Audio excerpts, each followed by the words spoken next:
Hello everyone, I am Ravinder Ravi, PGT Mathematics, and today we will discuss the topic rate of change of the quantities.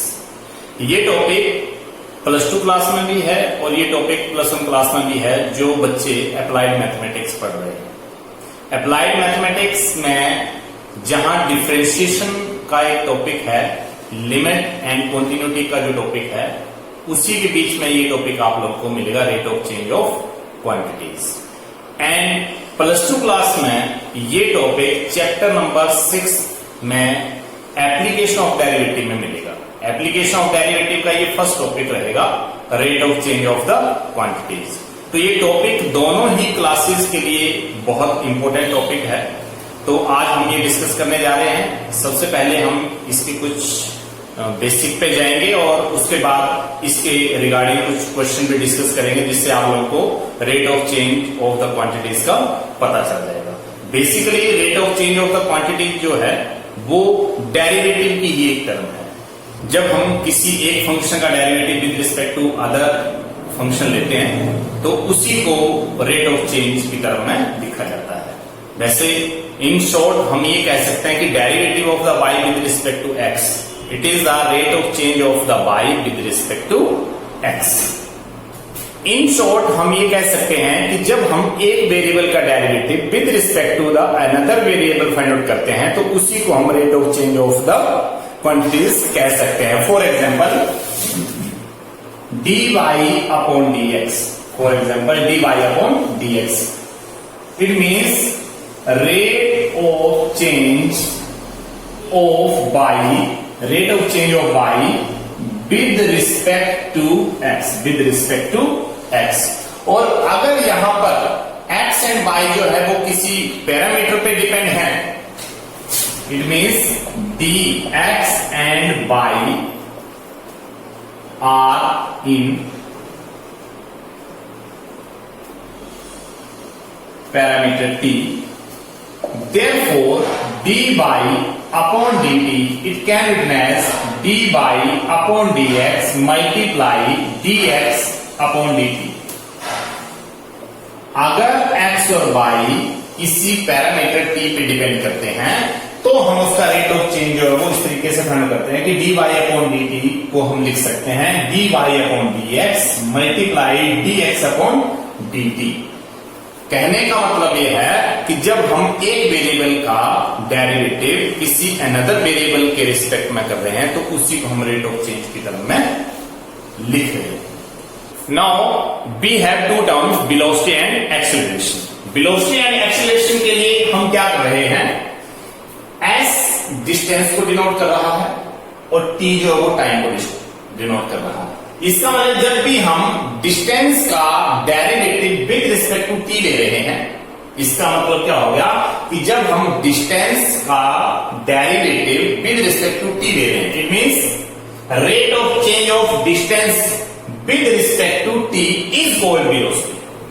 Velocity का मतलब क्या है कि rate of change of distance with respect to t, t means time. जब हम rate of change कर रहे हैं डिस्टेंस का with respect to time t, तो हमारे पास जो डेरिवेटिव टर्म आ रही है वो वेलोसिटी चेंज हो रहा है। इसका मतलब ये हो गया कि जब भी हम डिस्टेंस का derivative with respect to t लेंगे तो हमारे पास फर्स्ट डेरिवेटिव वेलोसिटी आ जाएगा, ये हमारे पास वेलोसिटी है। और अब हम इस वेलोसिटी का अगेन डेरिवेटिव करेंगे। वेलोसिटी मतलब ds अपॉन dt का हम दोबारा से डेरिवेटिव करेंगे विद रिस्पेक्ट टू t। इसका मतलब dv अपॉन dt, ये v की वैल्यू हमने यहां पे पुट कर दी है, ये v की वैल्यू, ये वेलोसिटी हमने यहां पे ds अपॉन dt फाइंड किया, वो यहां पुट कर दिया। इसका मतलब एक्सेलरेशन करने के लिए मुझे वेलोसिटी का डेरिवेटिव लेना पड़ेगा। इसका मतलब कंक्लूजन ये हो गया कि फर्स्ट डेरिवेटिव फाइंड आउट करने पर डिस्टेंस का फर्स्ट डेरिवेटिव t के साथ करने पर means rate of change of distance with respect to t करने पर हमें वेलोसिटी मिल जाएगा, और वेलोसिटी का डेरिवेटिव करने पर हमें एक्सेलरेशन की टर्म मिल जाएगी। इसका मतलब ये हो गया कि डिस्टेंस का rate of change with respect to t करने पर हमें वेलोसिटी मिल रहा है, और वेलोसिटी का रेट ऑफ चेंज करने पर विद रिस्पेक्ट टू टी करने पर हमें एक्सेलरेशन मिलता है। इसका मतलब एक्सेलरेशन के लिए हमें दो बार डेरिवेटिव लेना पड़ रहा है डिस्टेंस का टी के रिस्पेक्ट में। तो velocity means first derivative and acceleration means second derivative. और डेरिवेटिव किसका हो रहा है? डिस्टेंस का डेरिवेटिव हो रहा है with respect to time, with respect to time. तो इसके रिगार्डिंग में कुछ क्वेश्चन आप लोगों को बुक में मिल सकते हैं। तो आप लोग वेलोसिटी के लिए फर्स्ट डेरिवेटिव और एक्सेलरेशन के लिए सेकंड डेरिवेटिव ले सकते हैं। सेकंड डेरिवेटिव का मतलब जो वेलोसिटी आएगा उसका एक और बार डेरिवेटिव करेंगे तो एक्सेलरेशन की टर्म आ जाएगी आप लोगों के पास। Now some example of the rate of change of the quantities and first example is marginal cost. Marginal cost denoted by d c upon d x. C का मतलब है cost of the product and x का मतलब है कि number of unit of the product. Rate of change of the total cost at any level of the output. जो rate of change हो रहा है इस नंबर ऑफ यूनिट के अकॉर्डिंगली जो रेट ऑफ चेंज हो रहा है कॉस्ट का, उसी को हम मार्जिनल कॉस्ट कह सकेंगे। And next one is marginal revenue. Marginal revenue find out करने के लिए d r upon d x. Rate of change of the total revenue with respect to the number of item sold at an instant. इसका मतलब यह है कि x जो है वो नंबर ऑफ आइटम्स है और आर जो है वो टोटल रेवेन्यू है। टोटल रेवेन्यू का जो रेट ऑफ चेंज हो रहा है वो विद रिस्पेक्ट टू हो रहा है कि नंबर ऑफ यूनिट्स। इसका मतलब ये कि जिस क्वेश्चन में आप लोगों को मार्जिनल रेवेन्यू फाइंड आउट करना है उसमें आप लोगों ने टोटल रेवेन्यू का डेरिवेटिव जो है रेट ऑफ चेंज जो है वो number of items, number of unit जो कि एक्स से डिनोट करेंगे उसके रिस्पेक्ट में आप लोगों ने डेरिवेटिव लेना है। जबकि मार्जिनल कॉस्ट में जो टोटल कॉस्ट है उसका डेरिवेटिव जो है वो product producing units of the product producing denoted by x. तो ये दो एग्जांपल है rate of change of quantities के। तो इसके क्वेश्चन भी कुछ आप लोगों को एक्सरसाइज में मिल सकते हैं जिनको आप इन दो फॉर्मूला से कर सकते हैं। मार्जिनल कॉस्ट के लिए डीसी अपॉन डीएक्स मतलब टोटल कॉस्ट का derivative with respect to x. And marginal revenue का जब आप लोगों ने फाइंड आउट करना है तो d r upon d x. Rate of change of the quantities के क्वेश्चन करने के लिए हमें मेंसुरेशन के रिजल्ट्स की जरूरत पड़ती है, जो कि आप लोगों ने 10th क्लास में भी अच्छे खासे किए हैं, जो कि आप लोगों ने सरफेस एंड वॉल्यूम वाले चैप्टर में किया था। तो कुछ रिजल्ट्स हम यहाँ पे डिस्कस कर रहे हैं जिसको आप लोग नोट डाउन करें, उनको अंडरस्टैंड करें ताकि आप लोग क्वेश्चन करने में प्रॉब्लम फेस ना करें। सो फर्स्ट रिजल्ट था हमारा सर्कल। तो सर्कल का एरिया पाई आर स्क्वायर और इसका सरकमफ्रेंस की बात करें तो 2 पाई आर और जिसको हम लिखेंगे पेरीमीटर ऑफ सर्कल। दूसरा है ट्रायंगल। ट्रायंगल का एरिया है 1/2 बेस इंटू हाइट। और थर्ड है इक्विलेटरल ट्रायंगल जिसका एरिया आएगा आप लोगों के पास √3/4 ए स्क्वायर और इसकी पैरामीटर की बात करें तो 3 × a। यहां पे ये इक्विलेटरल ट्रायंगल मतलब जिसमें सारी साइड्स क्या है आपस में इक्वल। ये सर्कल है जिसका रेडियस r है और यहां पे ये जो ट्रायंगल है राइट एंगल ट्रायंगल है जिसमें ये हाइट है h और ये बेस है, ठीक है। इसको हाइट को हम परपेंडिकुलर p भी लिख सकते हैं जिसको हम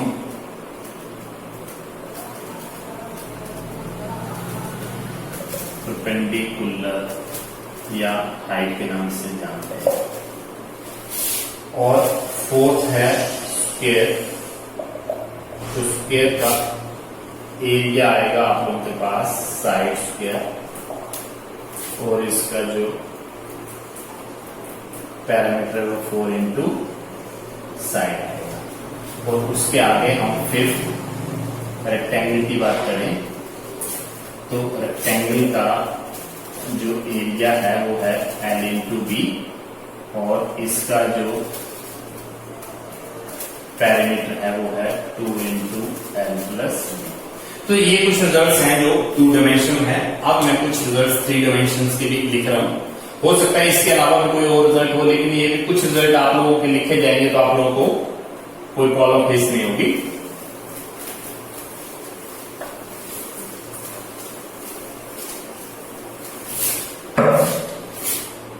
यहां पे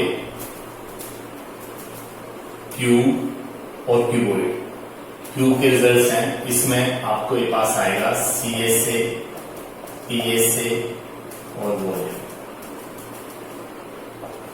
4L स्क्वायर, 6L स्क्वायर और यहाँ पे L क्यूब। L जो है वो side edge of the cube है, L एज ऑफ क्यूब, ये हम लिख सकते हैं। और इसका अगर डायग्राम देखा जाए तो ये बनेगा जिसके 6 फेस जो होते हैं वो सारे इक्वल होते हैं और ये डाइस का एक एग्जांपल है जिसमें ये L और ये B जो होता है वो भी L के इक्वल होता है और ये H जो होता है वो भी L के इक्वल होता है। इसी वजह से ये वॉल्यूम L क्यूब है, L into B into H। अब बात आ जाती है क्यूबोइड की। तो क्यूबोइड का पहले तो आप लोग डायग्राम देख लो।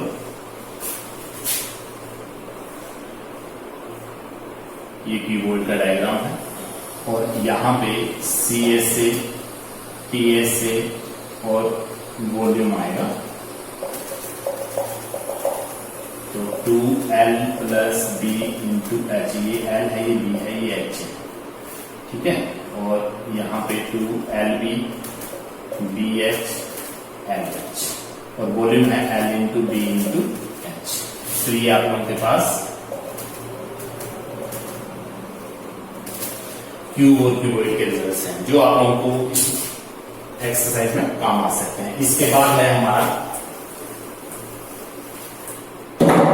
सिलेंडर। सिलेंडर का डायग्राम है,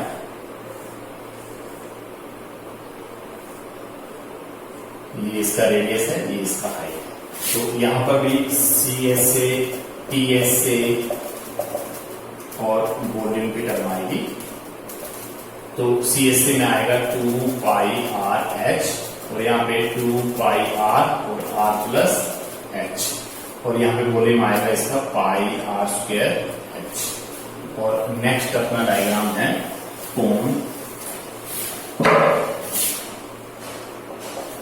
कोन में सबसे पहले तो इसका डायग्राम देखिए। इसका डायग्राम ऐसे आएगा, ये इसका हाइट है, ये इसका स्लैंट है जिसको L से नोट करते हैं और ये रेडियस है इसका। तो सबसे पहले तो ये है कि इस L को फाइंड करने के लिए L स्क्वायर, तो यहाँ पे हम लिख सकते हैं H square plus R square, क्योंकि ये राइट एंगल ट्राइंगल है पाइथागोरस की हेल्प से। और इसको फाइंड करने के लिए रूट हम लगा लेंगे H। इसी तरीके से अगर आप लोग को R स्क्वायर फाइंड करना है तो L square minus H square आप लोग कर सकते हो और R की वैल्यू फाइंड करने के लिए L square minus H square. और अगर यहाँ पे H स्क्वायर फाइंड करना है तो L square minus R square. तो H की वैल्यू जो है वो L square minus R square ये लिखी जा सकती है। उसके बाद इसका भी CSA आएगा, PSA आएगा और वॉल्यूम आएगा। तो वॉल्यूम इसका होता है 1/3 पाई R स्क्वायर। जितना सिलेंडर का वॉल्यूम उसका 1/3 ये वॉल्यूम आता है। और इसका रिजल्ट है पाई R L और यहाँ पे पाई R और L प्लस R। तो यहाँ पे ये रिजल्ट्स हैं ये कोन के जो उसमें आ सकते हैं, क्योंकि कोन के भी कुछ क्वेश्चन आप लोगों को एक्सरसाइज में मिलेंगे। अपना नेक्स्ट है स्फीयर। तो स्फीयर के जो रिजल्ट्स हैं, स्फीयर का पहले तो ये डायग्राम ऐसे बना दिया मैंने और यहाँ पे स्फीयर का CSA और PSA, क्योंकि इसमें एक ही चीज होती है, टोटल सरफेस एरिया की बात हो रही है, यहाँ पे कर्व की बात नहीं हो रही है। तो यहाँ पे जो रिजल्ट आप लोगों के पास आएगा 4 पाई R स्क्वायर वैल्यू आएगी और इसका जो वॉल्यूम आएगा वो 4/3 पाई R क्यूब। और उसके बाद आता है हेमिस्फीयर। हेमिस्फीयर का मतलब ये हेमिस्फीयर है, ये इसका रेडियस है, ये भी इसका रेडियस है, ये यहां से इसका रेडियस है, ये सेंटर इसका। तो हेमिस्फीयर के अगर रिजल्ट्स देखे जाएं तो हेमिस्फीयर के रिजल्ट्स जो हैं, हेमिस्फीयर के जो रिजल्ट्स हैं इसमें आप लोगों के पास सबसे पहले CS से 2πr², क्योंकि 4πr² उसका हाफ यहाँ पे आ जाएगा। और TSC की बात करें तो यहाँ पे 3πr², और यहाँ पे वॉल्यूम की बात करें तो यहाँ पे 4/3 था, यहाँ पे 2/3 आ जाएगा, πr³। तो ये कुछ रिजल्ट्स हैं जो आप लोगों को एक्सरसाइज के क्वेश्चन करने में हेल्प करेंगे। तो इन रिजल्ट्स का एक अच्छे से आप लोग अंडरस्टैंडिंग कर लें, इनको थोड़ा सा लर्न कर लें, ताकि आपके दिमाग में रहेंगे तो आप लोगों को क्वेश्चन करने में कोई भी प्रॉब्लम नहीं आएगी। Now our first question is find the rate of change of the area of a circle with respect to its radius r। इसका मतलब हमें फाइंड आउट करना है rate of change of the area of a circle. And area of circle के लिए हम radius of circle r से denote करेंगे और एरिया ऑफ सर्कल को a से डिनोट करेंगे। तो फर्स्ट ऑफ ऑल हम लिखेंगे solution, let r be the radius and a be the area of circle, area of circle, that is A is equal to πr²। अगर A area of circle है तो उसका formula है A is equal to πr², और हमें find out करना है rate of change of the area, rate of the change of the area. इसका मतलब rate of change of area, इसका मतलब ये हो गया d/dr ऑफ A। क्यों? क्योंकि rate of change of area of circle with respect to its radius r। इसका मतलब ये है कि एरिया का जो रेट ऑफ चेंज होगा वो with respect to its radius r के रिस्पेक्ट में होगा। तो मैंने एरिया का जो डेरिवेटिव है वो r के रिस्पेक्ट में फाइंड आउट कर लिया। मैं लिखूंगा d/dr एंड एरिया का फॉर्मूला πr²। यहां से पाई कांस्टेंट वैल्यू है, डेरिवेटिव है हमारे पास r²। इसका पाई इंटू r² का डेरिवेटिव पावर 1 से 2r आ जाएगा, और यहां पे r की पावर जो है 2 पहले r 2 - 1 r इज 2 - 1 मतलब 1। इसका मतलब रिजल्ट आ गया 2πr। यहां तक हमारे पास rate of change of area with respect to r आ गया। लेकिन आगे बाउंड्री कंडीशन ये देती है कि when r is equal to 3 centimetre, when r is equal to 3 centimetre. तो आगे हम ये करेंगे कि dA/dr,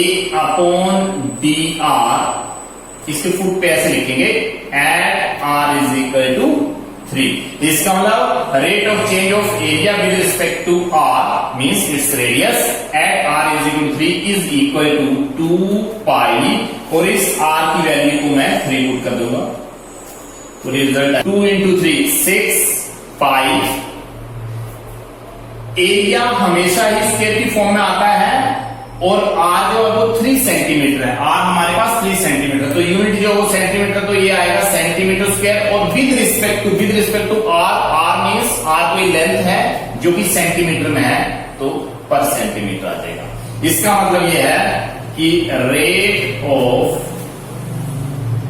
change of area of circle is 6π centimetre square per centimetre. This is the required answer, this is the required answer. आप यहां पे ये टर्म ना लिखें तो भी कोई फर्क नहीं, यहां 6π रिजल्ट आ जाएगा, आप लोग इस टर्म को यहां पे लिख सकते हैं। This is the required answer. इसका मतलब ये है कि जिस चीज का rate of change find out करना है उसके अकॉर्डिंगली हम उसका डेरिवेटिव फाइंड आउट कर रहे हैं, और वहां पे आप लोगों को ये बताया गया होगा कि किसके रिस्पेक्ट में ये चीज करनी है। यहाँ पे rate of change of area of circle करना था with respect to its radius r, तो मैंने डेरिवेटिव r के रिस्पेक्ट में फाइंड आउट कर दिया। अब हम इससे नेक्स्ट क्वेश्चन लेंगे, उससे आप लोगों को और क्लियरिटी हो जाएगी। अब next question is the radius of a spherical soap bubble is increasing at the rate of 0.3 centimetre per second, find the rate of change of its volume when radius is 8 centimetre. इसका मतलब यह है कि soap में जो झाग पड़ जाता है, साबुन में जो झाग पड़ता है उसमें स्फेरिकल बबल्स आ जाते हैं। स्फेरिकल मतलब बिल्कुल गोलाकार के बबल्स बन जाते हैं, जिसकी रेडियस जो वो इंक्रीज हो रही है। मतलब पहले बबल इतना था, फिर इतना हो गया, फिर इतना हो गया, फिर इतना हो गया। इस तरीके से जो बढ़ता जा रहा है उसका बढ़ने का जो रेट है वो रेट ले रखा है 0.3 सेंटीमीटर पर सेकेंड। मतलब उस बबल की जो रेडियस है वो पहले इतनी सी थी, फिर इतनी हो गई, फिर इतनी हो गई। इसका मतलब ये है कि बबल की रेडियस, ये पहले बबल था और ये उसका रेडियस था, थोड़ी देर में ये इतना बन गया, फिर थोड़ी देर में ये इतना बन गया। इस तरीके से ये बबल बढ़ता गया और उसका रेडियस इंक्रीज होता गया। और रेडियस का जो इंक्रीजिंग रेट है वो 0.3 सेंटीमीटर पर सेकेंड दे रखा है। तो सॉल्यूशन में हम लिखेंगे कि let r be the radius of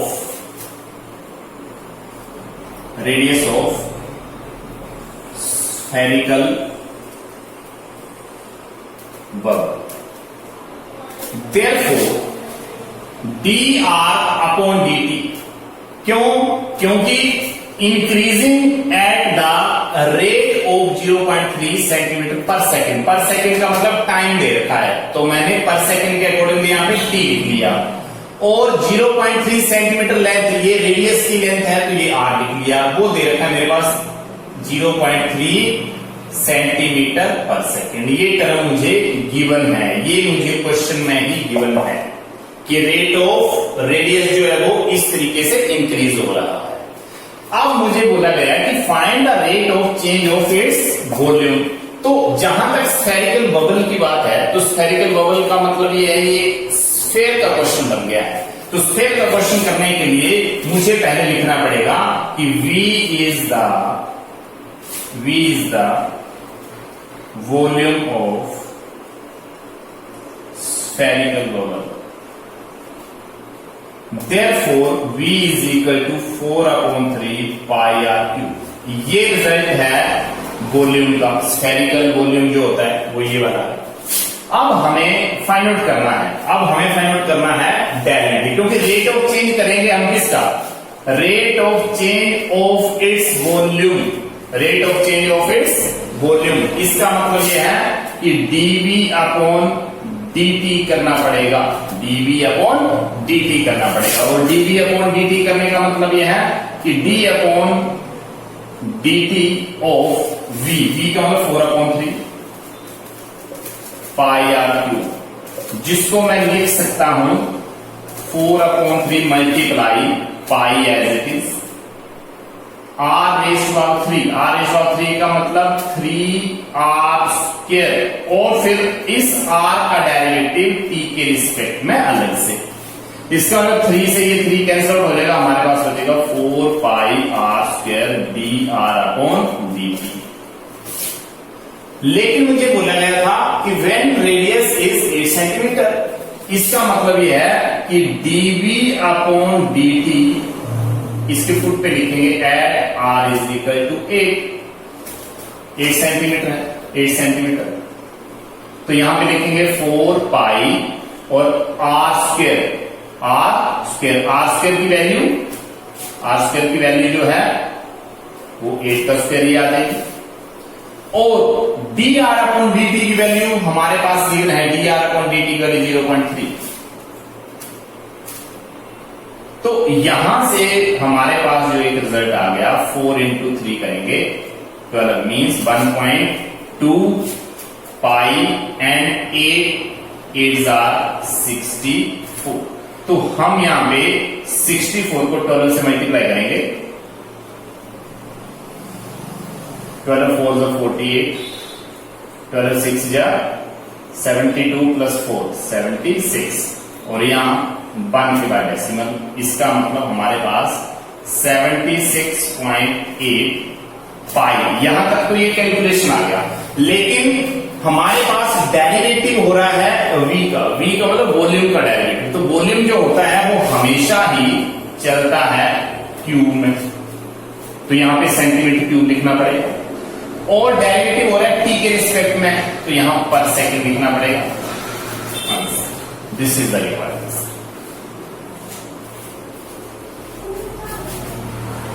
Our next question is, the side of an equilateral triangle is increasing at the rate of 2 centimeter per second.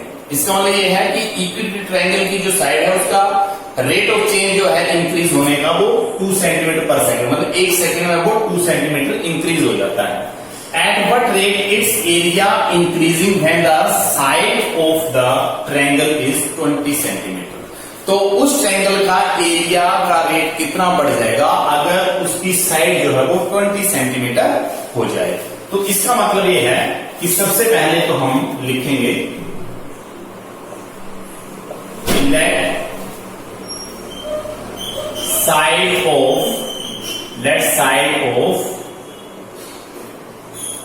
Equilateral